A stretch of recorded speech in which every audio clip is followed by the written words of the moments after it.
Yale mambo tunaona mengine ni aibu ya ajabu.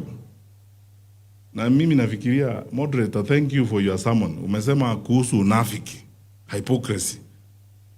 Tumekuwa kama center ya unafiki hapa Kenya, especially in the management of government affairs.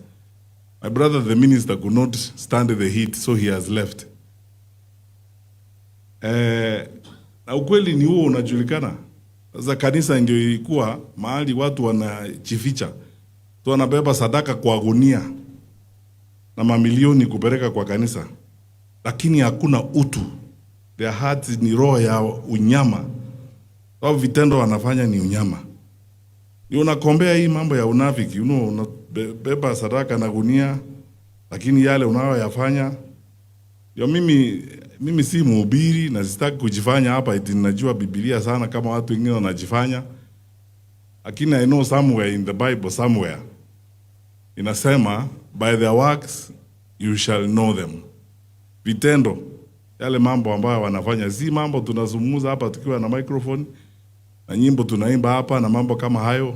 Vitendo, hao ambao wanatuimbia nyimbo na kutuambia mambo, mnaona vitendo yao vile nyinyi mnaona hizo vitendo.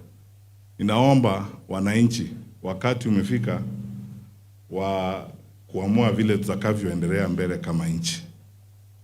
Mutafakari na mufikirie haya. We have an opportunity in a lifetime, in a generation. The generations that come after us are going to ask us a question. What did you do when your country was in danger? Kienda nyumbani, jiulize hilo swali. Majibu mengine imetolewa na hawa ndugu zangu, na sisi tutaendelea kumuomba Mwenyezi Mungu. Na viongozi wa kanisa mtuombee, ili tuwe true leaders na watu wa kweli. Tusije tuseme maneno hapa, tukienda pande nyingine tuseme mambo mengine.